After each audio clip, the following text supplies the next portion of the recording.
서로 축복하겠습니다. 기도의 힘을 체험하는 특세가 됩시다. 기도의 비밀번호를 누르는 새벽이 됩시다. 할렐루야. 오늘부터 우리 교회의 제10차 특세 시작합니다. 계속 당부드렸지만 막연하게 그저 또 특세네 그렇게 생각하지 말기 바랍니다. 지금까지와는 또 다른 특세의 은혜가 저와 여러분 개인은 물론이고 여러분 가정 또 우리 교회 가운데 충만하게 임하게 되기를 주님의 이름으로 간절히 축원합니다. 오늘은 첫 시간입니다. 오늘은 기도의 자리는 낙원을 체험하는 자리라는 제목으로 하나님의 말씀을 전하도록 하겠습니다. 오늘 우리에게 주신 말씀은 성경 전체에 있어서 사실 가장 안타까운 말씀, 하나님 편에서 보면 가장 큰 배신감을 느낄 수밖에 없는 사건을 다루고 있는 말씀입니다. 이것이 어떤 의미인지 아시죠? 이 세상에 존재하는 생명체 가운데 유일하게 하나님의 형상대로 창조된 사람이 최초로 하나님의 뜻을 어기고 죄를 범한 기록이기 때문입니다.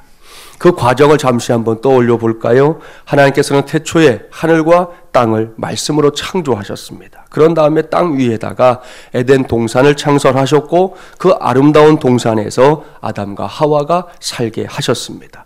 얼마나 큰 은혜입니까? 하나부터 10까지 모든 것이 다 하나님께로부터 주어진 것들이었으니 말입니다. 그런데 이러한 하나님의 은혜가 너무 복에 겨웠던 것인지 아담과 하와는 하나님께서 금하신 선악을 알게 하는 나무의 열매를 따먹는 큰 죄를 짓게 됩니다. 혹여라도 아담과 하와가 이러한 죄를 지을까 염려했던 하나님께서 미리 그것도 직접 경고하셨다는 거 아시죠?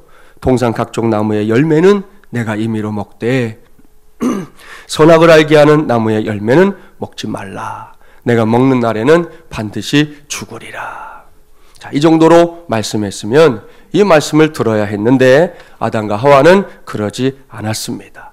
간교한 뱀을 이용한 사탄의 유혹에 빠져 그만 선악을 알게 하는 나무의 열매를 따먹고 말았지요. 그러니 이제 큰일 났습니다. 열매를 따먹기까지 정신이 없었던 아담과 하와가 열매를 따먹곤 하더니 비로소 정신을 차렸습니다. 그러나 이미 엎질러진 물이었습니다. 어찌해야 할지 알 수 없는 처지에 놓이고 말았지요. 바로 그때입니다. 그때 오늘 주신 말씀이 시작되는 거예요. 본문 8절 말씀 함께 봉독해 볼까요? 8절 말씀입니다. 그들이 그날 바람이 불 때 동산에 거니시는 여호와 하나님의 소리를 듣고 아담과 그의 아내가 여호와 하나님의 낯을 피하여 동산 나무 사이에 숨은지라. 사랑하는 새벽용사 여러분, 이 말씀은 서글픈 말씀입니다. 아픈 말씀입니다.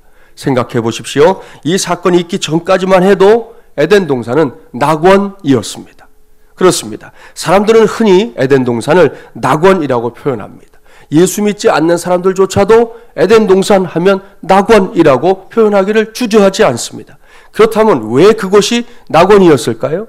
단지 그것이 살기 좋은 것이었기 때문일까요? 먹을 것이 풍성하고 죽음에 대한 고민이 없고 모든 것을 만문의 영장인 사람의 입맛대로 할 수 있었기 때문일까요? 사실 에덴 동산이 낙원인 이유를 이렇게 생각하는 사람들이 많습니다. 또 곰곰이 생각해 보면 굳이 틀린 것이라고 말할 것도 별로 없습니다. 하지만 제10차 특세를 시작한 우리 교회가 저와 여러분이 여기서 분명하게 알고 넘어가야 할 것이 있어요. 그것은 에덴 동산이 낙원이라고 불릴 수 있는 진짜 이유.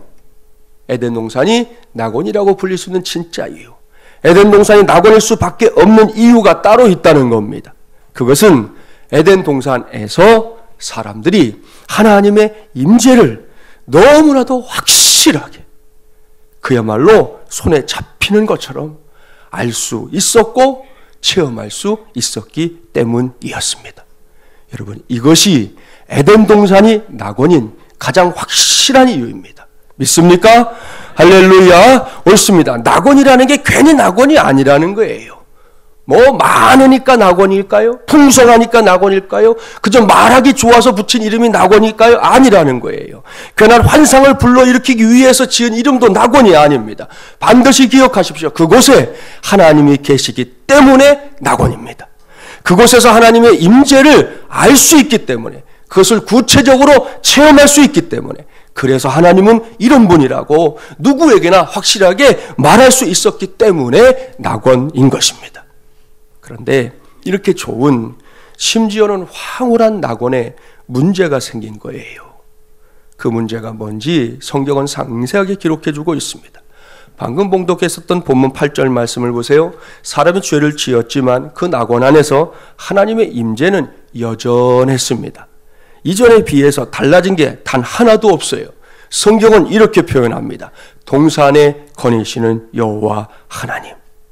보십시오. 하나님은 아담과 하와가 죄를 짓기 전과 다름없이 여전히 에덴 동산 안을 거닐고 있습니다. 이것은 분명 이날만 있었던 일이 아니에요. 전에도 있었습니다. 아담과 하와는 그러한 하나님의 임재를 아주 진하게 맛보면서 그것을 체험하면서 하루하루를 살았던 것입니다. 그런데 이렇게 놀라운 은혜에 지금 금이 가고 있는 거예요. 문제가 생긴 거예요.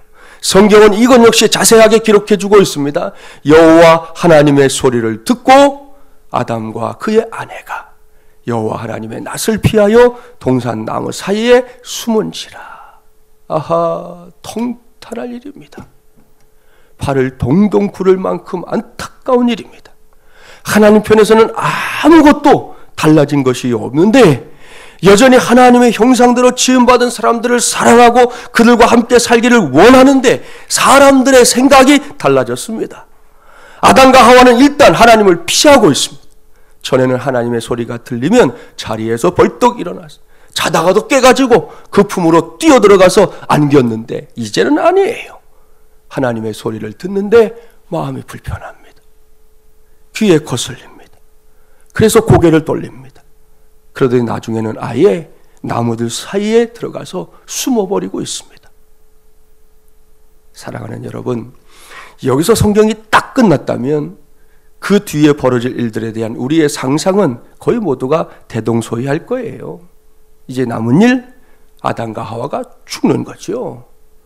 하나님께서 분명히 선악을 알게 하는 나무의 열매를 먹는 날에는 반드시, 그냥도 아니고 반드시 죽을 거라고 했으니 그렇게 됐을 거라고, 그것도 하나님의 손에 아주 박살난 인생이 되고 말았을 거라고 자연스럽게 생각하게 될 겁니다. 그런데 성경은 이러한 우리의 생각과는 전혀 다르게 흘러가고 있어요. 본문 9절과 10절 말씀 함께 봉독합니다. 9절 10절입니다. 여호와 하나님이 아담을 부르시며 그에게 이르시되 내가 어디 있느냐? 이르되 내가 동산에서 하나님의 소리를 듣고 내가 벗었으므로 두려워하여 숨었나이다. 사랑하는 새벽용사 여러분, 오늘은 이 말씀에 관심을 집중하기 바랍니다. 앞서 말씀드린 대로 이 대목에서 하나님께서 아담과 하와를 심판하고 지옥에 던져버렸다고 해도 우리는 할 말이 없어요. 하나님께서 미리 경고했습니다. 다른 나무들의 열매는 마음껏 먹고 싶은 대로 배가 터지게 먹어도 좋으니까 마음껏 따먹어도 된다. 그런데 선악을 알게 하는 나무, 이 열매만은 먹지 말아라. 그걸 지키는 게 너하고 나의 약속이다. 그렇게 말씀했어요. 그 약속과 함께 경고도 했어요. 그 열매 먹는 날에는 반드시 죽을 것이라고 했어요. 이렇게까지 했으니 하나님은 할 건 다 한 겁니다. 그런 다음에 아담과 하와가 약속을 어겼습니다. 그걸 모를 리 없는 하나님이잖아요. 그러니 당장 패대기를 쳐도 사람 편에서는 할 말이 없는 거 아닙니까? 그런데 하나님을 보자는 거예요.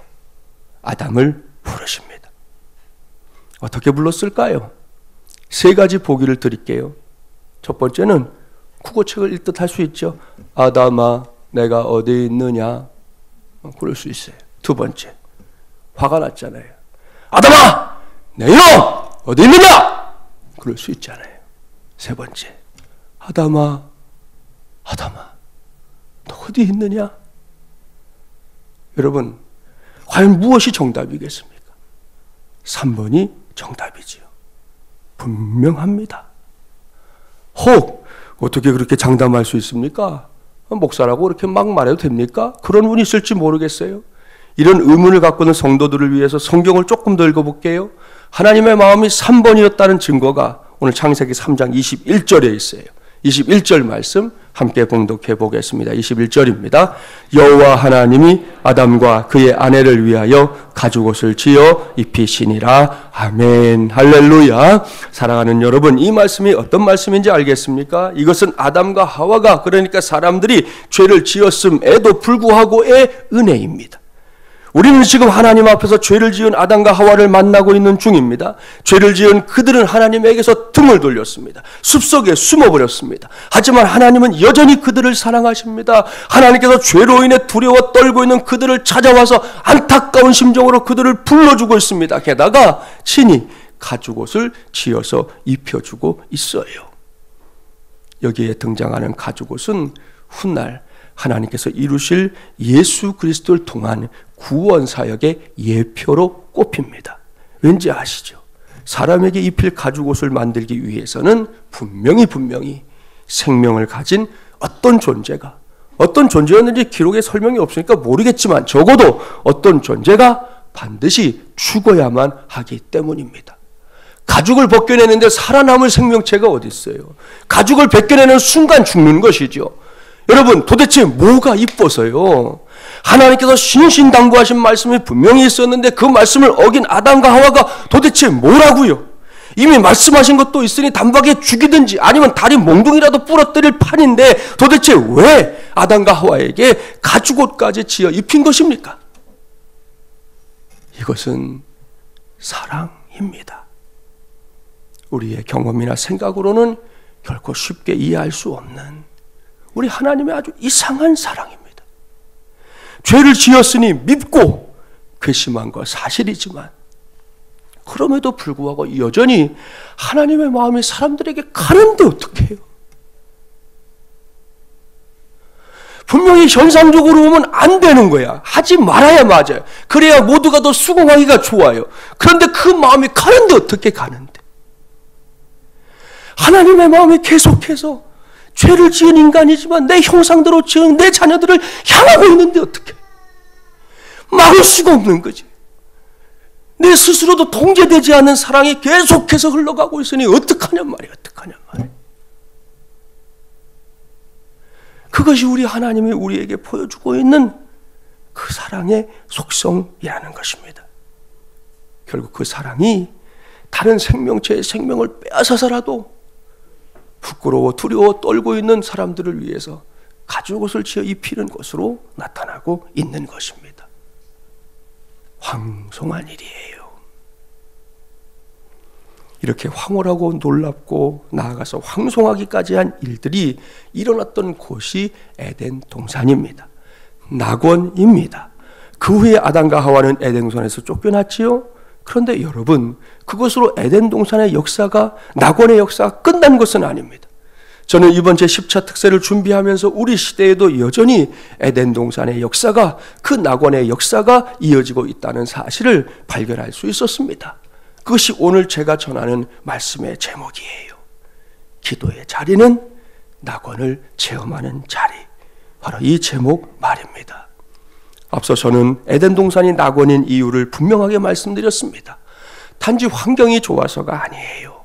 그곳에 하나님이 계시기 때문이라고 단언했습니다. 여러분, 루터 아시죠? 마틴 루터는 심지어 뭐라고 말했는지 아십니까? 우리 예수님이 지옥에 계신다면 나는 그 지옥에 있기를 원한다 그랬습니다.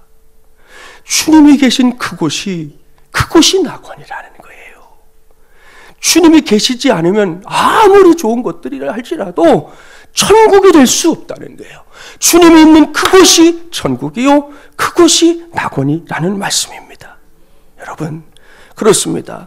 그곳에서 하나님의 임재를 체험하고 하나님께서 살아계심을 확실하게 알 수 있었기 때문이라고 오늘 낙원이 그 이후에 있다고 말씀을 드렸지요. 그렇다면 21세기를 살아가고 있는 우리가 이러한 일들을 체험할 수 있는 곳이 어디냐는 거예요. 이 복잡한 세상, 이 시끄러운 세상, 이 정말 다사다난한 이 세상을 살면서 우리가 낙원을 체험할 수 있는 자리가 어디입니까? 바로 기도의 자리입니다. 저는 진작부터 기도는 황홀경의 체험이다라는 생각을 갖고 있는 목사예요.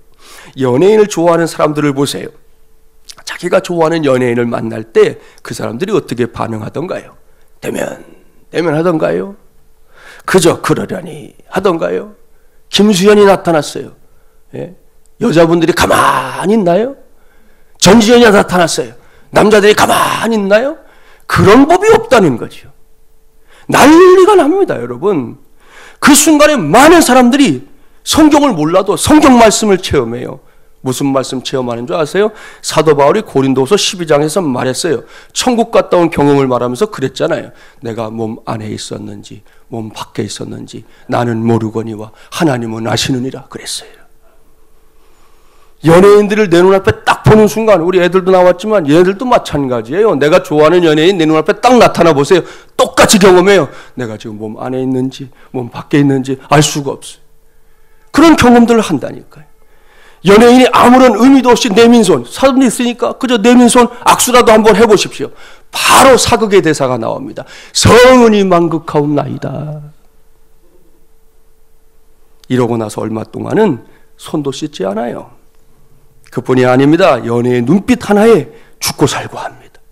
얼마 전에 공중파 방송을 보니까 한 남자 고등학생 녀석이 자기가 좋아하는 걸그룹이 있더라고요. 그 걸그룹의 행사 일정표를 아예 머리에 다 집어넣고 살더라고요. 이놈은. 뭐 주말에 있는 정도가 아니고 주중에 있는 모든 행사, 모든 일들을 다 꿰고 있어요. 다 꿰고 있어요. 그리고는 자기 용돈 비롯해서 알바까지 해가고 그 돈들을 다 걸그룹을 위해 쓰는데 아끼지 않는 게. 학교를 하도 안 가니까 누나가 답답해서 그 고민을 상담하려고 이제 상담하는 프로그램에 내놓은 거예요. 내 동생이 이렇게 학교도 안 가고 걸그룹만 쫓아다닌다. 오죽하면 방송국에서 그 걸그룹을 출연시켜서 얘를 만나게 해줬어요. 얘는 완전히 갔어요, 그날. 그래서 거기 당부하는 거예요. 너무 이렇게 하지 마라. 우리 좋아해 주는 거 고맙지만 자기들도 모르는 스케일까지 다 알아. 얘는 매니저급 이상이에요. 얘가. 너무 과한 것은 안 된다 하고 이렇게 다독이는 그런 내용을 봤어요. 여러분, 이런 유형의 사람들이 공통적으로 보여주는 현상 중에 하나가 무엇인지 아십니까? 그 연예인이 내 눈앞에서 사라지면 시키지 않아도 주르륵 눈물까지 흘려요. 사랑하는 새벽용사 여러분, 사람이 사람을 좋아하고 그 사람을 귀하게 여길 때가 이 정도입니다. 사실 따지고 보면 그 연예인과 나는 아무런 관계도 아닙니다. 그냥 일방적으로 내가 좋아서 쫓아다니는 겁니다. 그런데도 어쩌다가 한번 마주치거나 먼 발치에서 보기만 해도 막 황홀경에 빠지는 게 사람이에요. 그렇다면 저와 여러분이 하나님을 만난다는 것, 이렇게 하루의 첫 시간인 새벽을 깨우며 하나님 앞에서 이렇게 기도할 수 있다는 것, 이것은 도대체 어떤 의미일까요?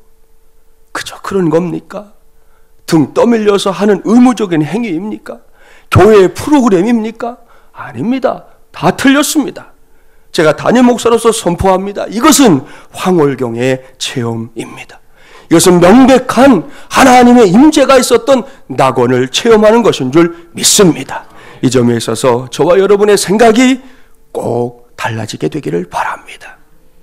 흔히 한국교회에 괄목할 만한 성장 요소 중에 대표적인 것이 새벽기도회다 그럽니다. 정확한 진단입니다. 맞는 말입니다. 하지만 분명하게 알아야 합니다. 단순한 흉내 내기로는 안 되는 거예요. 새벽기도회를 참석하긴 하는데 마지못해 의무적으로 하는 정도에서 그친다면 안 된다는 말입니다. 초창기 한국교회 안에서 새벽기도회가 하나님의 임재의 현장이 될 수 있었던 이유는 그 자리에 나와 기도하던 성도들이 하나같이 하나님, 저는 하나님밖에 없습니다. 하나님, 저에게는 하나님밖에 없습니다. 하나님께서 저를 도와주셔야만 합니다. 제게는 다른 길이 없습니다. 온통 여기서도 저기서도 앞에서도 뒤에서도 모든 성도들이 그렇게 하나님, 나는 하나님밖에 없습니다. 찾고 부르짖고 외쳐댔기 때문에 그곳에 하나님의 역사가 나타난 것이에요. 하나님 외에는 그 어떤 것도 이 자리를 대신할 수 없었다는 걸 그분들은 알았습니다. 오늘날에도 다르지 않습니다. 제10차 특세가 오로지 하나님만을 찾고 또 찾는 자리가 되기를 간절히 바랍니다. 그래야 할 때 제10차 특세야말로 황홀경을 체험하는 자리가 될 줄 믿습니다.